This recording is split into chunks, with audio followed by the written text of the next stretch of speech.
Bonjour et bienvenue pour ce nouveau numéro de Ça bouge sur les marchés et je reçois aujourd'hui sur le plateau Philippe Haffner, cofondateur et PDG éponyme de la société Haffner Energy qui lance actuellement une augmentation de capital. Bonjour Philippe. Oui, bonjour Laurent, merci de me recevoir. Bon, créé en 1993, Haffner Energy, c'est un spécialiste dans le développement, la maîtrise d'œuvre et la construction de stations de production d'énergie, de carburant renouvelable.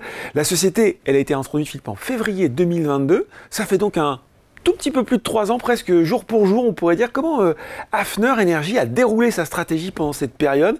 Est-ce que finalement votre plan de marche a été conforme à ce que vous imaginiez au moment de l'entrée sur les marchés?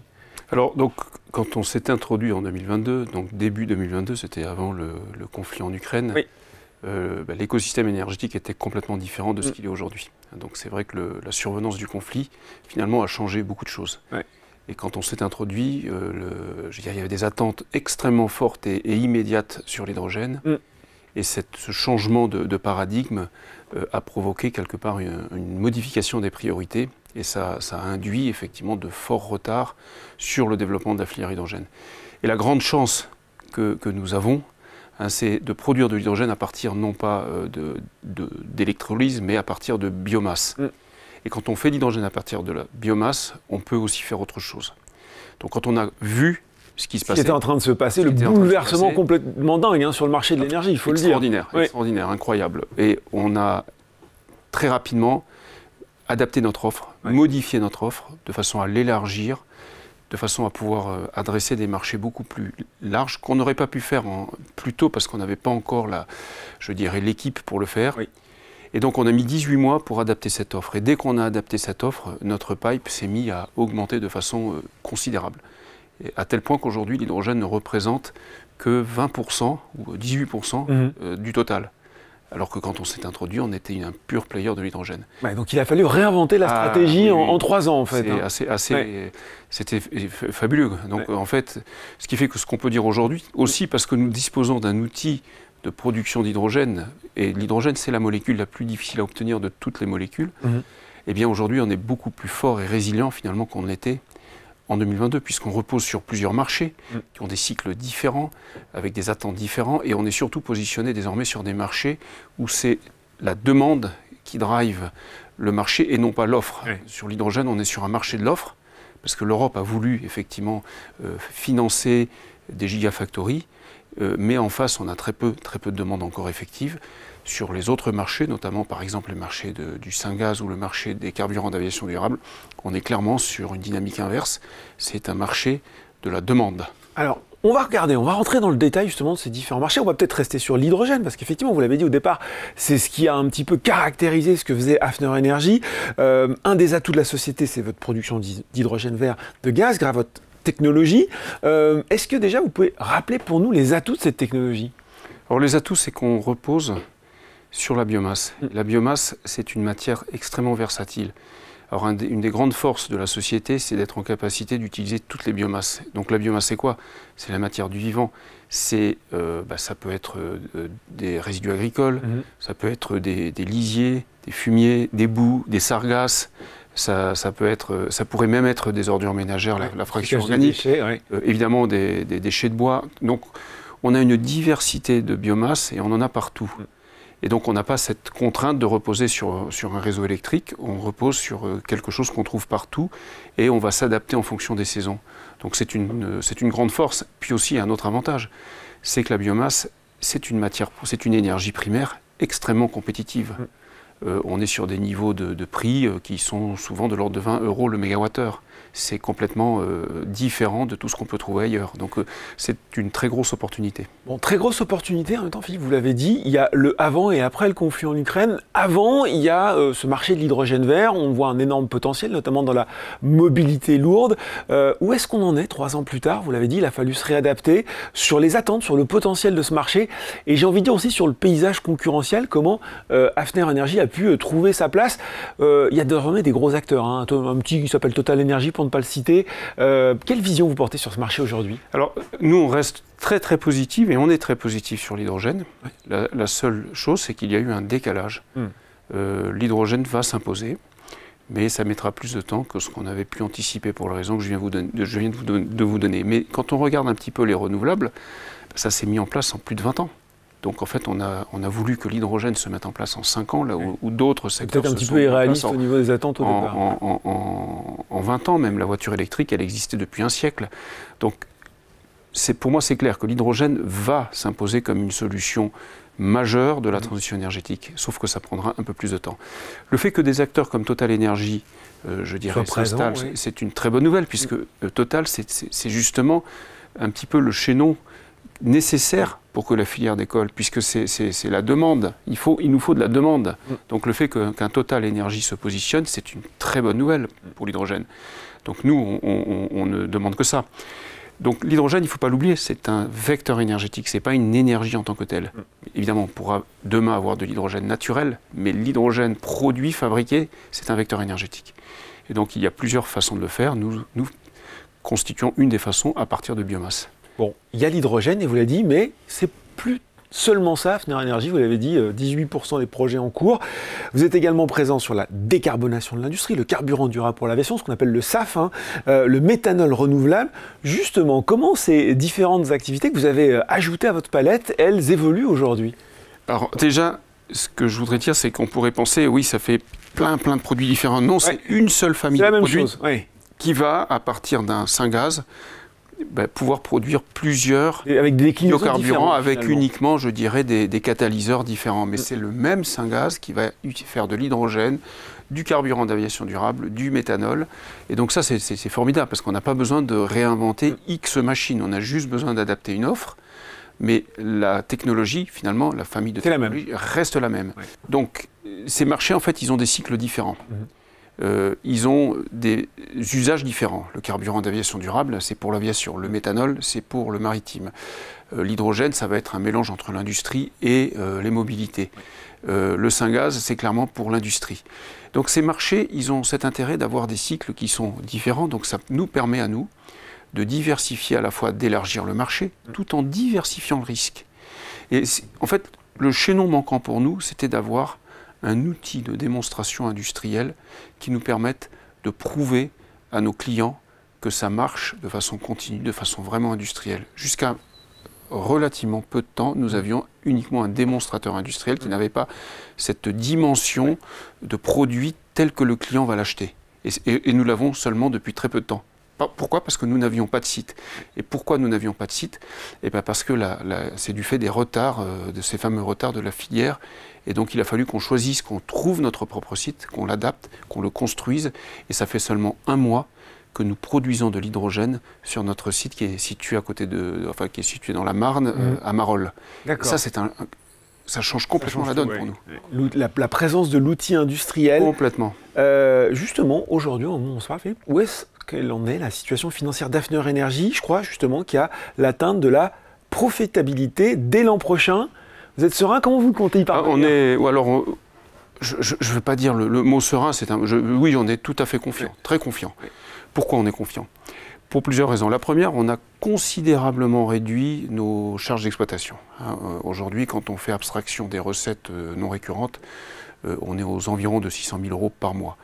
Ce qui nous permet effectivement d'être à la fois beaucoup plus résilient et de pouvoir beaucoup plus facilement absorber ces charges. Et en face, on a des projets qui ont une probabilité de conversion en backlog, non plutôt en carnet de commandes ferme, qui sont extrêmement élevés. Et puis, troisième ingrédient, on a du stock.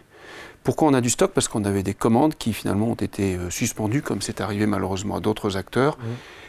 Compte tenu de ce manque de maturité de la filière hydrogène. Et ce stock, on va l'utiliser. Et donc ça nous permet quelque part, dès qu'on a une commande, de venir convertir beaucoup plus rapidement, effectivement, la commande en chiffre d'affaires, c'est ça finalement. Et donc tout ça, en plus en prenant en compte les autres ingrédients, les notions de marge brute, font que on est très confiant sur le fait qu'au 31 mars 2026, on sera EBITDA, alors je parle d'EBITDA, break-even. Donc l'excédent brut d'exploitation, si on parle en ratio comptable français. Exactement. Ok. Il faut qu'on en vienne maintenant à l'opération en cours. Donc on l'a dit, augmentation de capital par émission d'APSA, donc action à bon de souscription d'action, maintien du DPS, le droit préférentiel de souscription. On explique tous les cycles, tous les acronymes. L'opération, elle est ouverte du 19 au 28 mars avec pour objectif de lever 7 voire 8 millions d'euros. Question un peu classique, pourquoi cette levée de fonds? Pourquoi maintenant? Alors pourquoi maintenant? En fait, on n'a pas cherché, on n'a pas fait d'autres opérations depuis 3 ans. On ne s'est pas endetté, à part vraiment des mécanismes extrêmement spécifiques. On a eu récemment un prêt innovation de BPI France de 500 000 euros, très récemment. Mais à part ça, la société finalement est extrêmement peu endettée. On est à, alors je n'ai plus les chiffres par cœur, mais on est aux environs de 2 millions d'euros. Donc on est sur un niveau d'endettement qui est faible.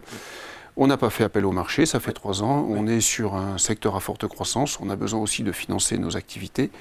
Donc on a voulu cette opération qui reste une opération relativement limitée finalement.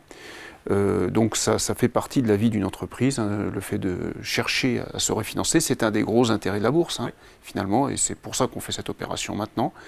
Et donc, avec quel objectif, voilà? Alors l'objectif déjà, on voudrait remercier nos actionnaires, et donc on a voulu cette opération avec maintien du DPS pour que les actionnaires existants puissent profiter de cette opération avec sa décote. Et on a voulu également préparer le coup d'après avec les BSA qui sont aussi quelque chose d'attractif finalement pour les actionnaires, puisque ils vont pouvoir se positionner sur une valeur dont nous espérons bien qu'elle sera très inférieure au cours de bourse dans 1 an.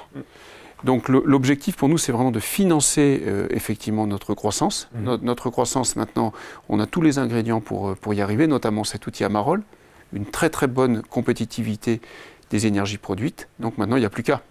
Mais pour ça, on a besoin un peu de se financer. On le disait, effectivement, vous l'avez dit Philippe, il y a APSA, BSA, DPS. Alors il y a des investisseurs pour qui ça c'est parfaitement connu. Est-ce qu'on peut quand même, pour ceux qui se disent, oula, ça a l'air un petit peu compliqué, expliquer un petit peu cette opération sur le côté technique? Sur un plan technique, c'est finalement assez simple malgré le côté un peu barbare de ces acronymes.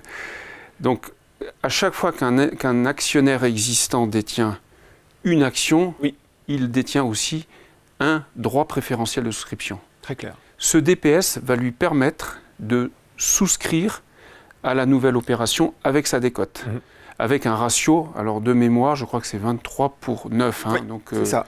C'est-à-dire avec 23 DPS, un investisseur va pouvoir acquérir 9 actions nouvelles. Ça va lui permettre de faire 2 choses. Ça va lui permettre d'être sûr d'être servi, s'il y a une forte demande, et nous espérons qu'il y aura une forte demande. Et celui qui exerce ces DPS va pouvoir être sûr d'être servi. Et ça, effectivement,